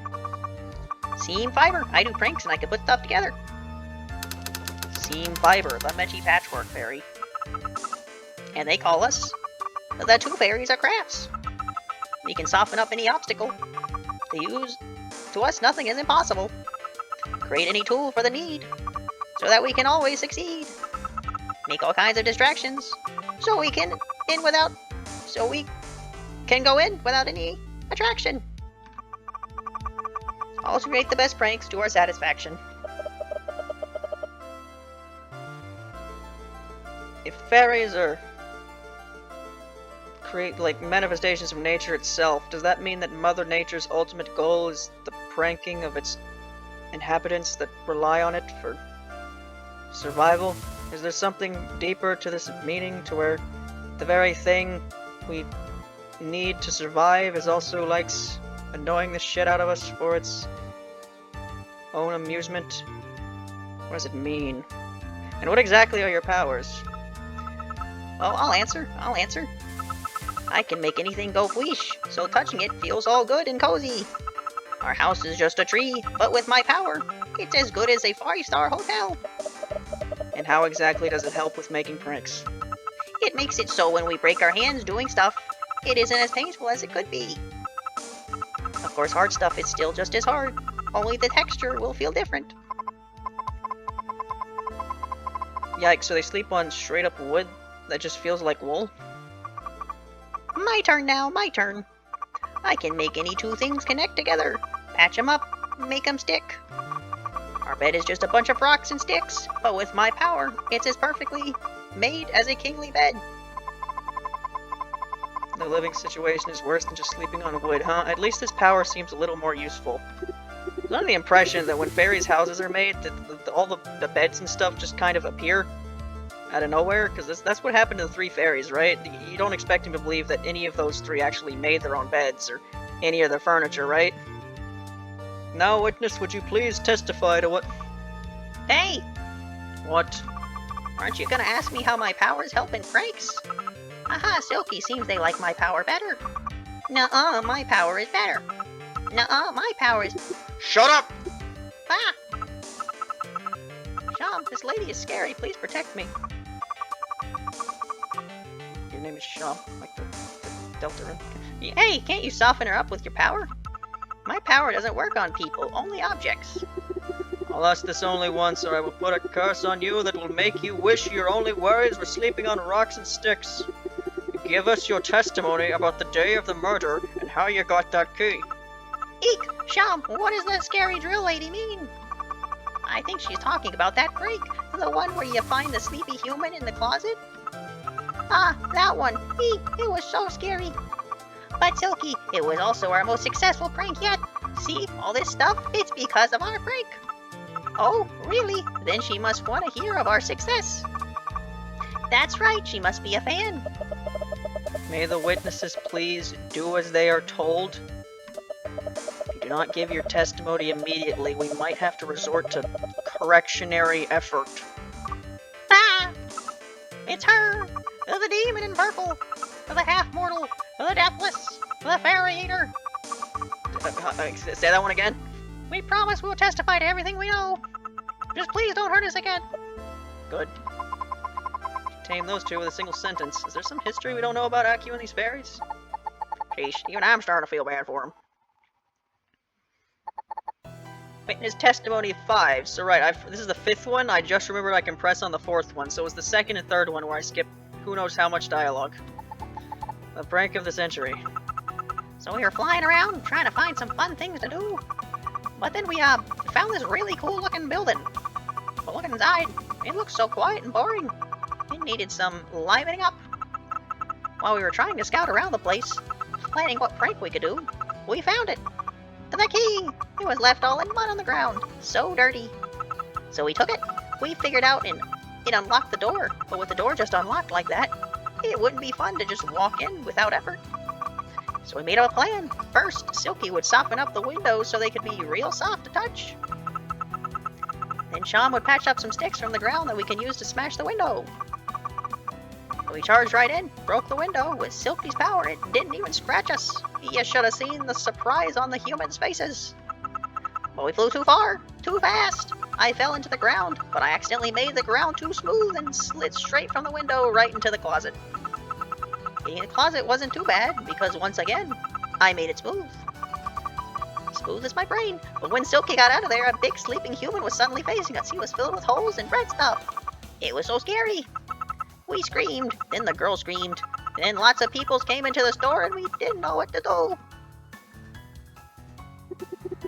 There you have it. The fairies simply found the key outside. Do we really have to continue this waste of time? Anything else about the testimony tracks with what the investigation already knows? The fairies really are trouble. Vandalism is a serious crime. I better not see this sort of prank ever again. Yeah, sir, lady, her highness, we won't do such a thing ever again. I swear, just please don't do that to us.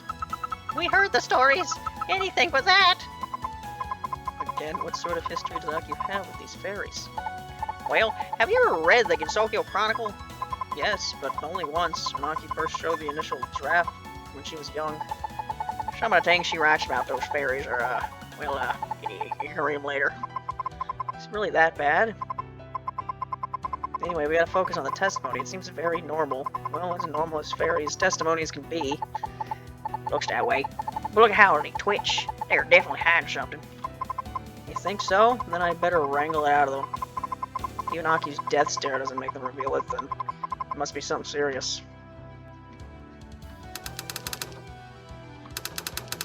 The prank of the century.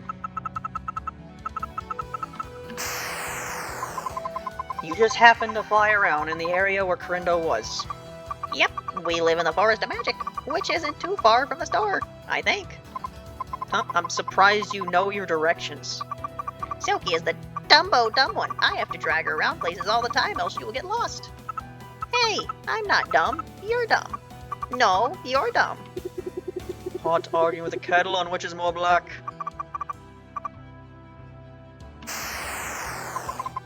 You decided to do your prank just because you thought the building was too quiet.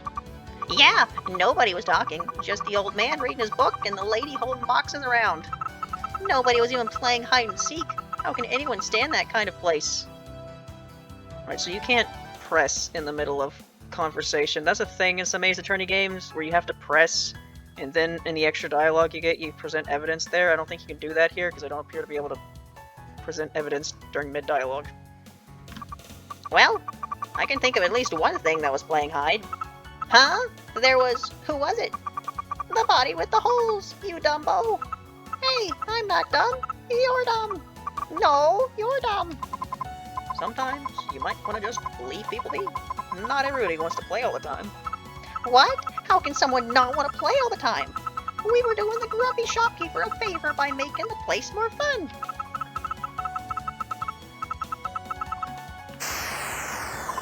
Scouting? What does that include? We look around the place, seeing what places we can get in, and knowing how the place looks like. From our efforts, we found out that the place has 2 lockable doors, the chimney and the various windows. Yeah, there was also a hole under the house. It was filled with dirt and water. You dumb Dumbo-dum, that's not an entrance to the house. It's the entrance to the sewers. Hey, I'm not dumb. You're dumb. Dumb. But you didn't have to scout for long because... The key. Where exactly did you find the key? I forgot. It was like right outside the house. That does not narrow it down much. How is it that you found the key yet the owner of the shop didn't? It's simple. The key was likely lost in the middle of the night. And unless you have night vision, looking for things in the night is harder than in the day. Is that simple dumb luck? Hey, our luck's not dumb. You're dumb. Yeah, you're dumb. Let's get on with it. So we took it. Yep. Even though you had the key, you didn't use it? Yeah, it felt like we just stumbled upon easy mode. But only kids play on easy mode. But we are more than that. We like challenges. Yeah, we like challenges. Like when you try to remember where you put your last cookie. You ate your last cookie, you dumbo. Hey, I'm not dumb. You're dumb. No, you're dumb. So let me be clear, you had a perfectly good key to the front door, but you chose to ignore it and come up with a more complicated plan instead. Exactly, a better plan. A super duper ultra mega bestest plan. This is a very long testimony. And why would you do that? To make the glass easy to break. Duh. But you said before that your power only changes how the texture feels, but not its actual power. What? I said that. This Dumbo doesn't even know what her powers do. It's so vague and stuff.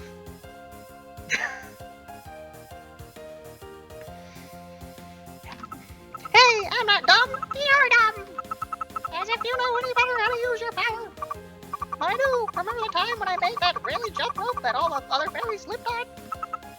Oh yeah, it was so funny. It was so bad when her idiot face fell around. We can get really smart when we work together sometimes.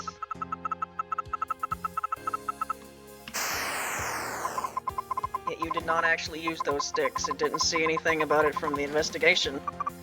Oh wait, did we actually forget to use them? Oh, I think we did. Yeah, you did. We found a bundle of sticks outside Corindo. Just when I thought I caught a contradiction, fairies did end up being that stupid. Hey, we're not stupid. You're stupid. No, I think we might actually be.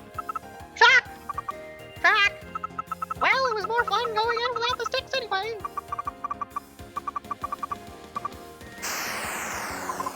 You just broke the windows like that. You know that's a crime, right? A crime? What's that? We just do what's fun. Yeah, what are windows for if to not be broken? And what are fairy wings for if not to be broken? Ah, please don't break our wings. It was all Silky's idea. It was the Dumbo who broke the windows, not me. Hey, I'm not dumb. You're dumb. No, you're dumb. I have to entertain myself somehow. I've been at this for an hour and a half. They immediately turned on each other. That was probably loud. I bumped the desk with my leg.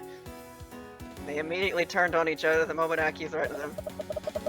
Consider never vandalizing again. If you want to keep your wings, then for both of you. Eek! We promise never to break window ever again, Miss Half-Mortal. I'll let it go just this once, so long as you keep that promise. Thank you. It was just this once that we broke the window. We flew too far to the sun. You flew right into the closet in a straight line. Yeah, I crashed right into it. I didn't see where I was going. Lucky for me, I did not slide on anything. Hee. Of course you didn't. I flew into the window first.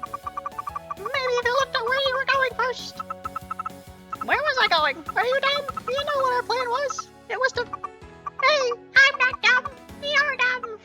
No, you're dumb. When will these two ever stop bickering? Yeah, it's really making me lose the plot of what's happening.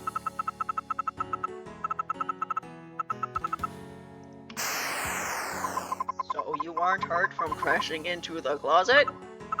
Yeah, well, no, it still hurt, but at least it was the soft kind of hurt, not the rough kind of hurt. Is there even a difference? Of course there is, you dumbo!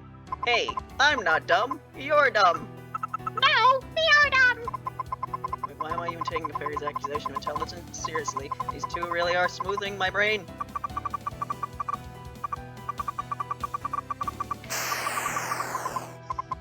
Yikes, that must have been gross.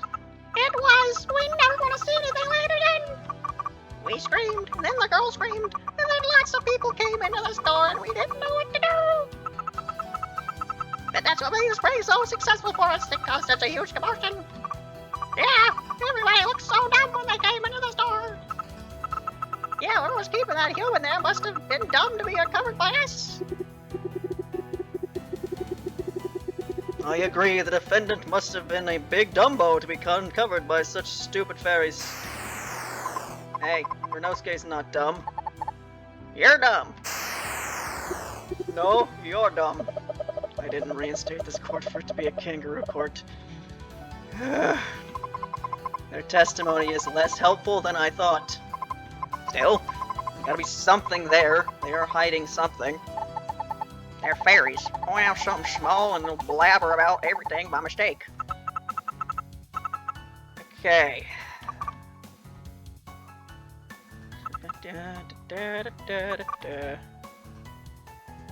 So dirty. Do I have the evidence with me? No, Kane didn't give it to me. Tab is back.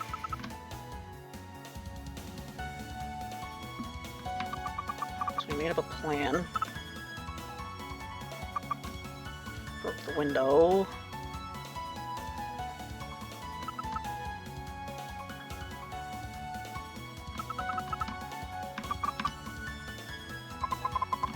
Okay, something about position, maybe?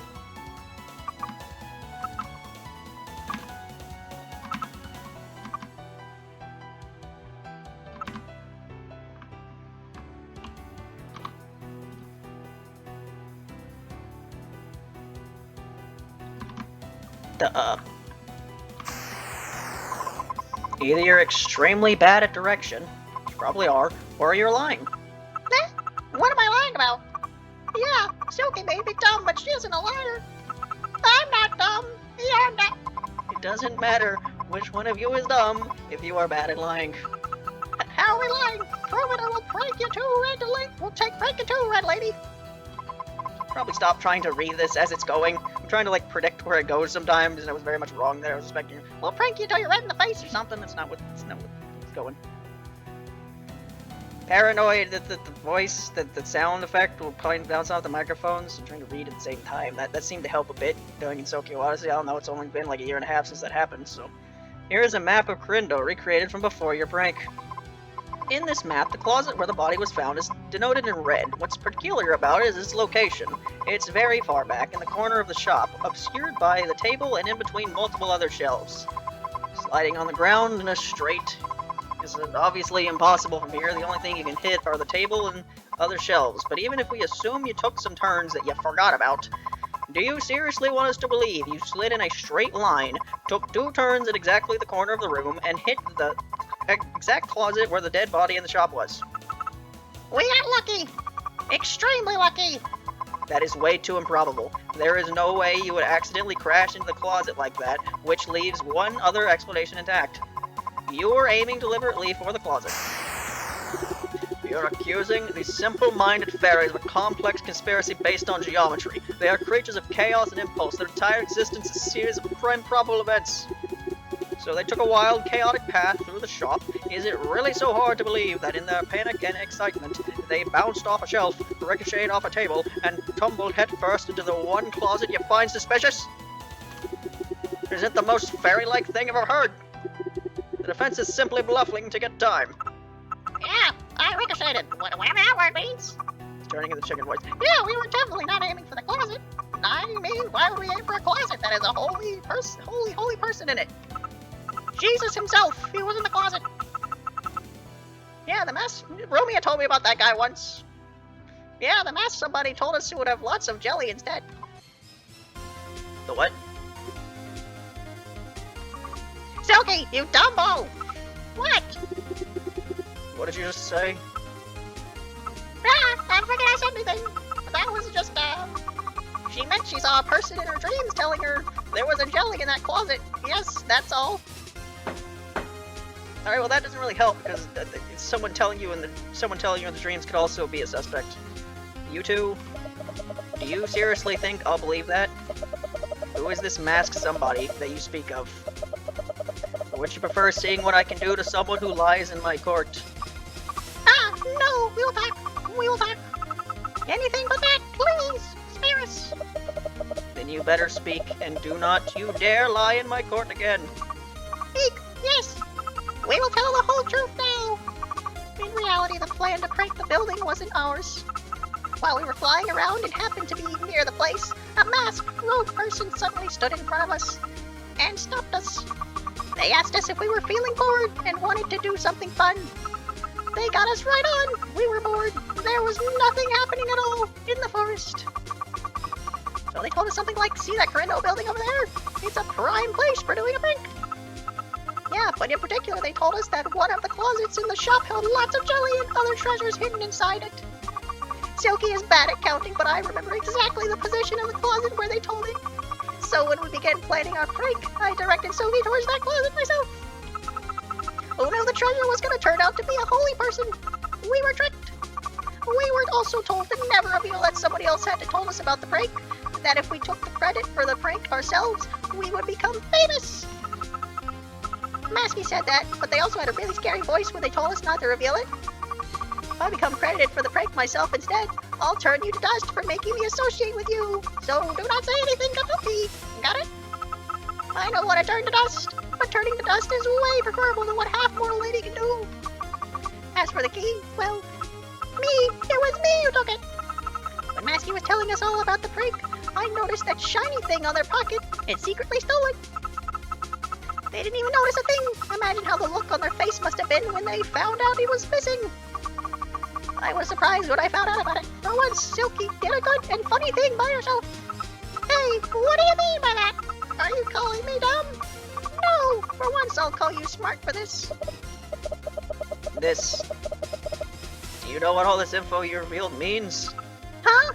I don't know. This whole murder case thingy is too complex for us. We just want to get out as soon as possible and play. And I decided if we were going to turn to dust, we're going to turn into smooth, fluffy dust, the kind that makes people cough. Hee hee. This info just changed the entire case. This confirms my suspicions. Your Honor, I would like to offer a new theory, based on the info we just acquired, that would explain many things. Speak, what is your theory? It is clear that from the discrepancy about the keys revealed earlier in Sumireko's testimony, did we do that, of the two, as well as with the testimony of the two fairies of crafts just now, that there is a third party that we don't know of yet, uninvolved with this case. And so it is my theory that Rinnosuke, who Sumireko witnessed, and the one who ordered her on her task to be away, are different from our Rinnosuke. In other words, an imposter. There is someone who disguised as a defendant in order to frame him for the murder of Miss Miyaido. That person was the one who truly murdered our unfortunate tailor. They then hid him in the shop, and then ordered the fairies to accidentally reveal the body so that it would be discovered with all eyes on Rinnosuke. A clear act which proves that our client is completely and utterly innocent. Don't be absurd. This does not prove the defendant's innocence. This imposter theory is unfounded. For all we know, that masked person was only trying to uncover the murder. It is not unfounded. How did the masked person get their hands on the spare key to Karindo, and why did they have it? The only explanation is that they were the one who ordered Sumireko to leave it on the table so that they could take it for themselves. That's... Order in the court. Order in the court. Defense, you put up a good argument for the innocence of the defendant. Yes. However, the details of the case are still muddy, especially with this revelation. The prosecutor is right. It is still not entirely clear the defendant is innocent. It is apparent that more investigation is required. Therefore, the court will be adjourned for tomorrow. This is the end of the jam version. I got it done in less than 2 hours. I don't have to edit together 2 recordings, but I have to edit in music later anyway. That's going to take a while. This is the end of the jam version of TTD. There was not enough time to finish the entire script. So the story will be finished soon in a post-jam update. There we go! I got it done in less than 2 hours. Alright, yep, the last one I had on the list certainly was a long one. Yep, that was that. Pretty neat. We'll get an update soon, so I don't know if I put the link to this game in the description. Maybe at some point it'll have more stuff in it. I don't know. Anyway, that was over this. Bye.